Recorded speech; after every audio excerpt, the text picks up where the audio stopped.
नमस्कार। आज हम बेंथम के सिद्धांतों का आलोचनात्मक मूल्यांकन करेंगे। बेंथम 18वीं शताब्दी के संक्रमण काल का विचारक था, अतः इसमें कोई आश्चर्य की बात नहीं है कि उसकी विचारों में अस्पष्टता और विरोधाभास दिखाई देते हैं। अनेक विद्वान 18वीं शताब्दी के अंत और 19वीं शताब्दी के आरंभ में बेंथम ने राजनीतिक समस्याओं के क्षेत्र में जो चिंतन प्रणाली अपनाई, उसके कारण बेंथम को आधुनिक चिंतन धारा का प्रथम विचारक मानते हैं। पहला, बेंथम ने अपने उपयोगितावादी सिद्धांत को इतना भौतिकवादी बना दिया गया है कि उसे अपनाने से व्यक्ति की उन्नति नहीं होती, वरन व्यक्ति और समाज दोनों को आत्मत्याग करना पड़ता है।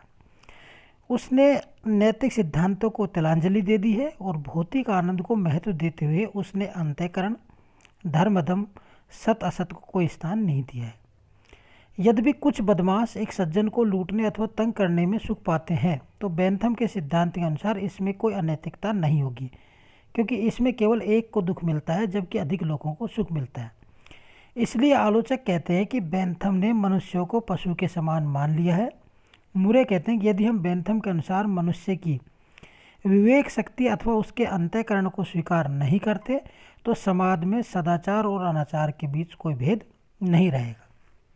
दूसरी आलोचना है, बेंथम का उपयोगितावाद केवल मात्रात्मक सुख का समर्थक है, गुणात्मक सुख का नहीं। यह एक भयावह स्थिति है। एक खेल कविता सूत्र के अनुसार बेंथम सुखों की कटौती के लिए एक ही तरह का मापदंड लेकर बैठ गया प्रतीत होता है। इस सूत्र का अभिप्राय यह है कि ताश खेलने या सिनेमा देखने में यदि अत्यधिक सुख प्राप्त है, तो वह पुस्तक पढ़ने या लिखने से कम महत्वपूर्ण नहीं है। किंतु वास्तव में खेल को कविता के बराबर नहीं माना जा सकता और कबड्डी के खेल का आनंद शाकुंतलम के आनंद की बराबरी नहीं कर सकता है। मिल कहते हैं कि स्वर भाव संतुष्ट रहने की अपेक्षा मानव भाव में असंतुष्ट रहना अधिक अच्छा है। तीसरा, बेंथम का उपयोगी मापदंड नितांत दोषपूर्ण है। उसकी यह मान्यता स्वीकार नहीं की जा सकती कि किसी भी कार्य को करने से पूर्व उस कार्य के औचित्य या अनुचित का सुखवादी मापदंड से परीक्षण कर लेना आवश्यक है। सभ्य मनुष्य के पथ प्रदर्शन के लिए तो विविध प्रकार के रीति रिवाज, प्रथाएं, विनिमय, नियम होते हैं, जिसे उन्हें अनेक कार्यों के अच्छे बुरे स्वरूप का ज्ञान प्राप्त हो जाता है, तब वे उसकी सुखात्मक प्रवृत्ति से परिचित हो जाते हैं। बेंथम की मान्यता है कि सुख और दुख मापे जा सकते हैं। इसका मात्रात्मक विश्लेषण और मापन हो सकता है। आधुनिक प्रयोगात्मक मनोविज्ञान की मान्यता है कि ऐसी पद्धति मानसिक घटनाओं के अध्ययन में प्रयुक्त हो सकती है, किंतु इससे क्षेत्र अत्यंत सीमित होता है। चौथा, बेंथम ने सुख दुख का व्यापक अंतर प्रकट करने के लिए शारीरिक रचना, चरित्र, शिक्षा आदि 32 लक्षणों के आधार पर उनका वर्गीकरण किया है। बेंथम के इस वर्गीकरण को देखकर प्रसन्नता होती है, लेकिन साथ ही पहाड़ों की पुस्तक याद आती है। बेंथम बतलाता है कि कौन सा कार्य करना चाहिए। इसका निर्णय करने के लिए सुख दुख की मात्रा निर्धारित करने वाले कारणों के निश्चित अंक और उनका पूरा योग निकालना चाहिए। इस प्रकार का निर्णय करने में गणितीय बारीकियों का उपयोग तो किया जा सकता है, तथापि परिणाम सिद्ध ही या संदिग्ध ही रहता है।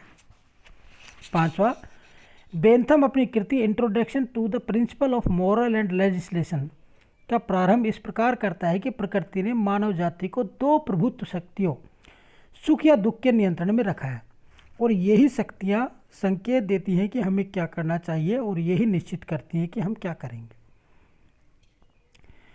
तो आलोचक कहते हैं कि यह कैसे विश्वास किया जा सकता है कि बेंथम के अनुसार कोई स्वार्थी विधि निर्माता अपने व्यक्तिगत हितों के साथ साथ लोक हित का भी ध्यान रखेगा, और जो वस्तुएं गुण में श्रेष्ठतर है उनकी मात्रा या सुरक्षा कैसे निश्चित की जा सकती है। नेक्स्ट है, बेंथम अपने सिद्धांत के प्रतिपादन में अव्यवहारिक बन जाता है।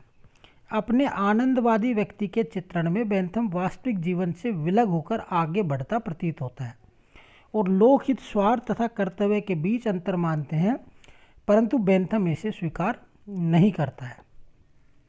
सातवां है, बेंथम के उपयोगितावादी सिद्धांत के अनुसार राज्य में केवल उन्हीं विधियों का निर्माण हो सकता है जिनके द्वारा साधारण स्वार्थ की प्राप्ति संभव हो, क्योंकि विरोधी तत्वों एवं विरोधी परिस्थितियों में इनका प्रयोग संभव नहीं है और इस स्थिति में न्याय के स्थान पर अन्याय होने की संभावना अधिक रहती है। 8वां, बेंथम का उपयोगिता सिद्धांत अमनोवैज्ञानिक है क्योंकि मानव आकांक्षाएं विभिन्न परिस्थितियों में भिन्न भिन्न होती हैं, अतः सुख दुख भी समान न होकर भिन्न भिन्न होते हैं।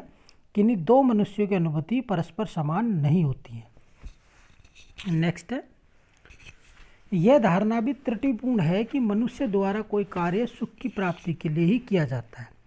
वस्तुतः मनुष्य किसी कार्य को सुख के लिए नहीं करता, बल्कि सुख तो उसे उस कार्य करने पर स्वयं ही प्राप्त हो जाता है। 10वां है, बेंथम का उपयोगी सिद्धांत समाज के बहुमत के अत्याचार को प्रोत्साहित करने वाला है। बेंथम ने प्रत्येक व्यक्ति के सुख पर बल न देकर बहुसंख्या के सुख पर बल दिया है। यदि बेंथम की बात मान ली जाए तो एक अत्याचारी राजा स्वयं को अधिकतम व्यक्तियों का प्रतीक मानते हुए स्वयं के सुख को ही सबका सुख समझ सकता है और यह एक दानवीय स्थिति पैदा हो सकती है। 11वां है, बेंथम केवल सुख अथवा आनंद की प्राप्ति पर ही बल देता है। वह यह भूल जाता है कि भूख कभी नहीं मिटती है, इच्छाएं अंतिम रूप से कभी तृप्त नहीं हो सकती हैं। हम अपनी इच्छाओं को जितना पूरा करते हैं वे उतनी अधिक बढ़ती जाती हैं। वेपर कहते हैं कि बेंथम अपने पूर्ववर्ती सिद्धांतों को ठीक तरह गले से नीचे उतार तो गया था, परंतु उनको पचा नहीं पाया। उसने अपने ज्ञान का सिद्धांत लाग तथा हुम से, सुख दुख का सिद्धांत हेलिवेटियस से और सहानुभूति विरोध का सिद्धांत हुम से तथा उपयोगिता का विचार अनेक दूसरे विद्वानों से उधार लिया था। अतः उसमें एकता का अभाव है और ईर्ष्या की अधिकता है। वह अपने विचार भ्रमों तथा भूलों से परिपूर्ण। आइए अब हम देखते हैं कि बेंथम की राजनीतिक चिंतन को देन क्या है या उसका मूल्यांकन क्या है। अभावों, भूलों और विरोधाभास के बावजूद दर्शन और राजनीतिक चिंतन के इतिहास में बेंथम को सम्मानित स्थान प्राप्त है। राजनीतिक चिंतन के विभिन्न क्षेत्रों में उसका प्रभाव असाधारण है और उसकी तथ्यों का निरस्कार करना या तिरस्कार करना बुद्धिमानी की बात नहीं होगी। राजनीतिक दर्शन को उसकी महत्वपूर्ण देन निम्न प्रकार है। पहला, उपयोगितावाद के दार्शनिक संप्रदाय की स्थापना करने और उसे एक मनोवैज्ञानिक रूप देने का श्रेय बेंथम को ही है। हालवी के अनुसार बेंथम की यह बहुमूल्य देन है कि उसने उपयोगिता के द्वारा एक वैज्ञानिक नियम, एक क्रियाशील प्रशासन, वास्तविकता और औचित्य की खोज की है। दूसरा, बेंथम ने उपयोगिता को सर्वोपरि स्थान दिया और कहा कि राज्य मनुष्य के लिए है, मनुष्य राज्य के लिए नहीं। जिस राज्य के नागरिक सुखी और प्रसन्न होते हैं वही राज्य श्रेष्ठ होता है।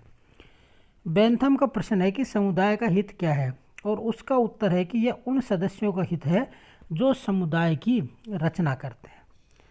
दर्शन के क्षेत्र में बेंथम की यह एक महान देन है कि उसने प्रत्येक प्रश्न का उत्तर पुरुषों और स्त्रियों दोनों को ही ध्यान में रखकर दिया।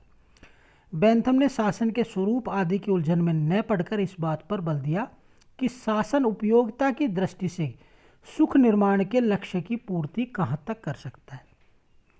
व्यवहारिक जीवन में जितना भी उद्देश्य पूर्ति से मतलब रखती है, तरीकों के पीछे नहीं भागती है।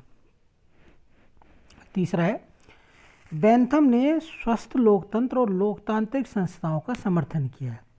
वेपर के अनुसार बेंथमवाद जनता के प्रतिनिधियों में विश्वास नहीं करता, उन्हें तो वह जनता को लूटने वाला ही मानता है। इस प्रकार उसने प्रतिनिधियों के बहिष्कार में सहायता दी जो स्वार्थी हैं, लोक स्वतंत्र तथा समानता अपहरण करता है तथा केवल अपने निर्वाचन क्षेत्र की ही चिंता करने में विश्वास करते हैं। बेजाट कहते हैं कि ऐसी सरकार बेशर्मों की सरकार होती है, परंतु बेंथम ने संसदीय प्रथा के सुधार करके उसे बेजाट की खतरनाक चोट से बचाया है। चौथा, बेंथम ने अपने विचार को व्यवहारिक रूप देने की चेष्टा की। आइवर ब्राउन कहते हैं कि इसके लिए केवल बातें ही नहीं की बल्कि इंग्लैंड को सुखी बनाने के लिए परिश्रम भी किया। बेंथम ने तत्कालीन ब्रिटिश न्याय पद्धति और विधि व्यवस्था में व्यवहारिक सुधार और तीव्र आंदोलन छेड़ दिया।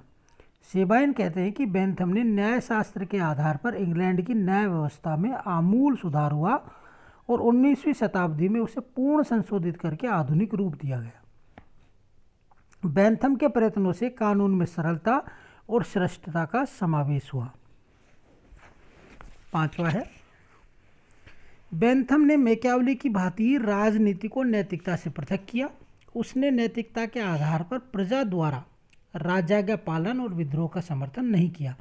उसने कहा कि उपयोगितावादी सिद्धांत के आधार पर यह निर्णय किया जाना चाहिए कि प्रजा कब कब राजाज्ञा का पालन करे और कब विद्रोह के लिए अग्रसर हो। 6, बेंथम ने सुधारवादी आंदोलन छेड़कर ब्रिटिश राजनीतिक जीवन में क्रांतियों की अपेक्षा सुधारों के प्रति विश्वास उत्पन्न किया।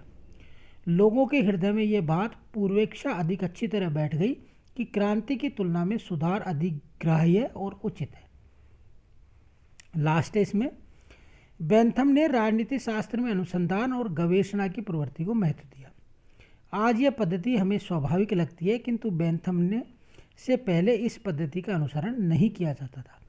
बेंथम ही वह पहला आधुनिक लेखक था जिसने सार्वजनिक नीति के क्षेत्र में गवेषणात्मक पद्धति लागू की और अनुभववादी तथा आलोचनात्मक पद्धति का सूत्रपात किया। बेंथम के विचारों के विकास तथा संशोधन द्वारा एक संप्रदाय की स्थापना हुई जो दार्शनिक उग्रवाद कहलाया और जिसने बेंथम के विचारों के साथ माल्थस के जनसंख्या संबंधी सिद्धांत और हार्टले के तत्व ज्ञान का समन्वय किया। कंक्लूजन में हम देखते हैं कि बेंथम की सबसे बड़ी देन यही है कि उसने इस महान सिद्धांत को पुष्ट किया कि प्रत्येक शासन तंत्र को अपनी सार्थकता सिद्ध करनी चाहिए और समाज की अधिकाधिक सेवा करके अपनी शक्ति का औचित्य अर्जित करना चाहिए। बेंथम ने अपनी प्रतिभा से केवल इंग्लैंड को ही प्रभावित नहीं किया, बल्कि उसकी प्रतिभा की किरणें रूस, पुर्तगाल, स्पेन, मेक्सिको, भारत तथा दक्षिणी अमेरिका देशों तक पहुंची। अंतर्राष्ट्रीय क्षेत्र में बेंथम को बाहरी सम्मान प्राप्त हुआ। आइवर ब्राउन ने बेंथम को श्रद्धांजलि अर्पित करते हुए कहा कि यदि बेंथमवाद से उसका भद्दापन निकाल दिया जाए तो उसमें फिर विशुद्ध मानववाद के अतिरिक्त और कुछ दिखाई नहीं देगा। Thank you.